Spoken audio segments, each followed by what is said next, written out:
Baik, bismillahirrahmanirrahim. Assalamualaikum warahmatullahi wabarakatuh. Oke teman-teman semuanya, pada kesempatan kali ini saya akan bahas cara lapor SPT tahunan untuk wajib pajak pribadi yang sudah bekerja, baik itu yang sudah di atas PTKP maupun di bawah PTKP untuk gajinya. Nah, di sini nanti akan saya jelaskan step by step pengisian SPT-nya secara langsung, bagaimana kita men-setting untuk penandatanganan Kortex kita sampai dengan nanti kita dapat bukti lapor SPT-nya alias sudah berhasil lapor ya. Jadi kita tidak ada denda untuk keterlambatan lapor SPT tahunan. Oke, untuk pertama kita login dulu menggunakan akun Kortex.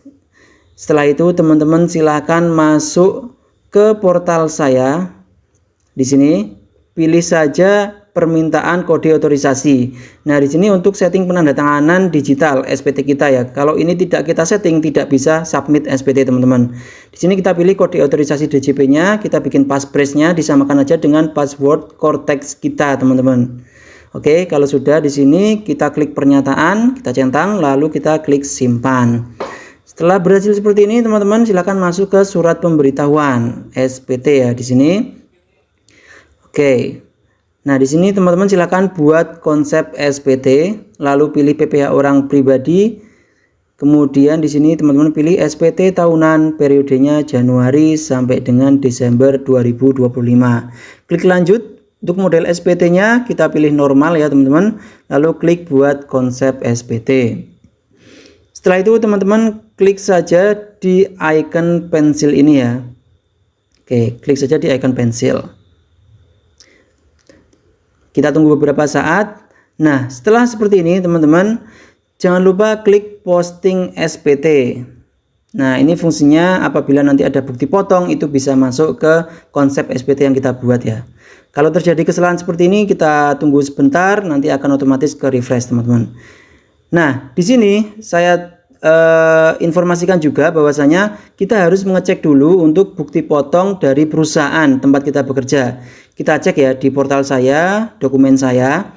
Nah, di sini apakah sudah masuk untuk bukti potongnya dari perusahaan? Kalau belum, silakan teman-teman minta ke perusahaan masing-masing. Kita klik refresh di sini. Jangan lupa klik refresh, kalau tidak nanti tidak muncul ya, teman-teman. Lalu kita scroll ke bawah, kita cari bukti potong PPh pasal 21A1 ataupun BPA1. Nah, di sini ya. Ini kita klik unduh dulu. Kita coba lihat untuk rincian bukti potongnya, baik itu penghasilan kita berapa, pengurang berapa, dan potongan pajaknya berapa. Nah, di sini saya contohkan untuk salah satu karyawan gitu ya, teman-teman. Salah satu karyawan di sini gajinya sekian, kemudian ada tunjangan PPh sekian, tunjangan lainnya 20 juta sekian, dan sampai ke bawah ini rinciannya ya. Nanti yang kita butuhkan hanya beberapa saja, tidak semua kita input di SPT. Oke. Nah, ini ada pemotongan PPh-nya 1,5 juta rupiah.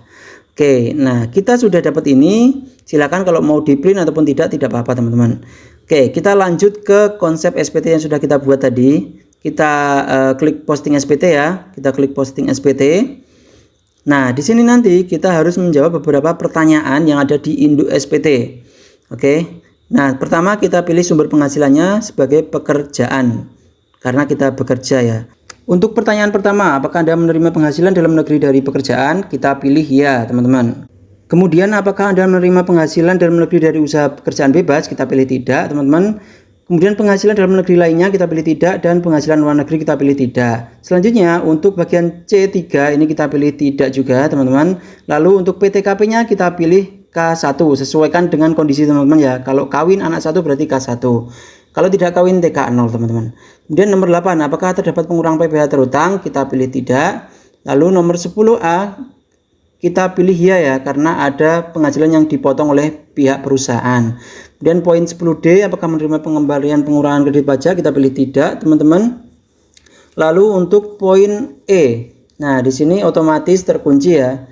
Lalu kita scroll ke bawah, poin H, angsuran PPh pasal 25. Kita pilih tidak semuanya, teman-teman. Oke. Selanjutnya pernyataan transaksi lainnya, apakah memiliki hutang? Kita pilih tidak kalau memang tidak punya hutang. Poin 14C dan 14D kita pilih tidak semuanya, teman-teman. Dan poin 14G kita pilih tidak juga. Dan untuk lampiran tambahan, untuk surat kuasa, dokumen lainnya kita pilih no. Lalu kita simpan konsep dulu, teman-teman. Oke, setelah itu scroll ke atas lagi. silakan pilih lampiran 1, L1 ya. Di sini terkait harta maupun hutang dan juga terkait bukti potong pajak kita dari perusahaan. Nah, untuk harta di sini teman-teman harus mengisi minimal 1 harta. Kalau tidak nanti ketika submit SPT akan error teman-teman. Bisa itu uang tunai 100.000 itu bisa sebagai harta teman-teman, ataupun HP dan lain sebagainya. Nah, di sini saya contohkan ada harta berupa emas batangan. Di sini ada Antam 5 gram, kita input deskripsinya emas batangan. Kalau HP berarti peralatan elektronik ya nanti teman-teman. Tahun perolehan kita isi 2025, biaya perolehannya berapa kita beli pada saat itu, dan nilai saat ini kita lihat nilai per 31 Desember 2025 ataupun per akhir tahun. Oke, kalau sudah kita isi, untuk bukti kepemilikannya kita kosongkan, kita strip saja teman-teman. Lalu untuk informasi tambahan di sini kita tulis dengan nama dari harta kita, Antam 5 gram. Oke, lalu kita klik simpan. Oke, kalau sudah di sini teman-teman bisa tambah lagi untuk harta yang lainnya. Misal ya di sini ada kita input peralatan elektronik berupa iPhone ataupun handphone ya teman-teman. Kita tulis dulu tahun perolehannya 2025, biaya perolehannya berapa kita beli HP-nya. Di sini contohnya 17,5 juta, nilai saat ini berapa nilai per 31 Desember 2025, diestimasi saja teman-teman. Bukti pemilikan kita nolkan dan informasi tambahannya kita tulis nama HP-nya. Di sini contohnya iPhone 14 Pro 256. Oke, kalau sudah kita klik simpan. Nah, seperti itu untuk penambahan harta, dan wajib ada 1 harta minimal ya. Kalau tidak ada kita akan error ketika submit SPT. Oke, kalau sudah seperti ini teman-teman, scroll ke bawah ada utang. Kalau memang ada utang ditambahkan. Daftar anggota keluarga di sini kalau ada ditambahkan juga teman-teman. Untuk cara penambahannya bisa melalui profil saya, nanti diedit ya di situ. Oke, lalu penghasilan itu dalam negeri dari pekerjaan. Nah, ini yang paling penting ini. Ini terkait bukti potong dari perusahaan. Kalau di sini kita refresh tidak ada, berarti harus kita input manual dari bukti potong yang tadi sudah kita unduh ya, teman-teman. Oke, kalau yang poin E daftar bukti potong ini biasanya ada nih. Ketika kita refresh ada. Nah, untuk poin D ini harus kita input manual di sini. Kalau tidak ada, teman-teman, kita masukkan saja dari bukti potong yang tadi kita unduh. Yang pertama kita masukkan terkait dengan NPWP pemotongnya ataupun NPWP dari perusahaan kita. Oke, kita pilih, nanti untuk namanya akan otomatis terisi. Penghasilan bruto kita isikan dari poin ini ya teman-teman, kita tulis dari poin 8. Nah, ini jumlah penghasilan bruto nih. Oke, 99,3 juta rupiah. Kita kopikan saja angkanya. Kita masukkan di sini. Pengurang penghasilan bruto. Nah, ini nomor 12, jumlah pengurang. Ini harus sama karena kalau tidak nanti akan terjadi selisih kurang bayar ataupun lebih bayar ya. Sini pengurangnya 6,3 juta. Kita masukkan juga, teman-teman. Lalu untuk penghasilan netonya akan otomatis terhitung. Nah, ini harus sama, 93 juta di sini sama ya. Penghasilan netonya, nah nomor 13 sama, kita klik simpan. Oke, kalau sudah kita scroll ke bawah teman-teman terkait dengan pemotongannya. Nah, ini pemotongan pajaknya berapa, kita geser ke kanan ya. Ini sudah ada otomatis 1,5 juta sama di sini teman-teman, poin 21. Ini yang bisa kita cantumkan di SPT kita ya, 1,5 bukan 1,6 tadi teman-teman. Oke, 1,5 juta sudah, berarti sudah sama. Kalau sudah, teman-teman di sini bisa klik simpan konsep terlebih dahulu biar tidak hilang yang kita isikan ya. Oke. Lalu scroll ke atas, pilih induk SPT di sini teman-teman. Lalu teman-teman bisa langsung submit SPT-nya dengan catatan di sini dicek dulu apakah ada kurang bayar ataupun lebih bayar.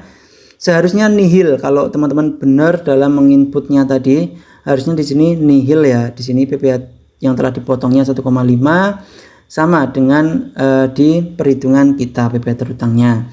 Sehingga di sini akan 0 nanti untuk PPh terutangnya ataupun alias nihil SPT kita, teman-teman.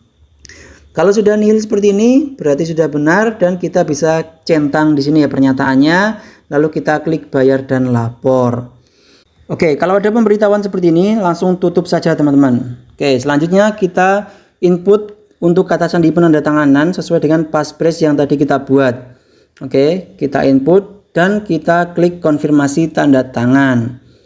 Oke, kalau sudah nanti akan sukses seperti ini dan kita akan diarahkan ke tampilan konsep SPT ya. Nah, di sini akan muncul menu SPT dilaporkan. Artinya kita sudah berhasil melaporkan SPT kita. Kalau kita mau unduh bukti lapornya, kita klik tanda terima di sini ya teman-teman. Nanti akan muncul di email kita. Kalau kita tidak klik, tidak akan masuk ke email. Nah, di sini kita buka email kita. Nah, ini ya, dari Direktorat Jenderal Pajak. Kita dapat bukti penerimaan SPT tahunan. Nah, inilah bukti bahwa kita sudah berhasil lapor SPT tahunan wajib pajak orang pribadi sebagai karyawan. Oke, cukup sekian apa yang dapat saya sampaikan, semoga bermanfaat. Apabila teman-teman memiliki kendala, silakan tulis di kolom komentar. Saya Heri, wassalamualaikum warahmatullahi wabarakatuh.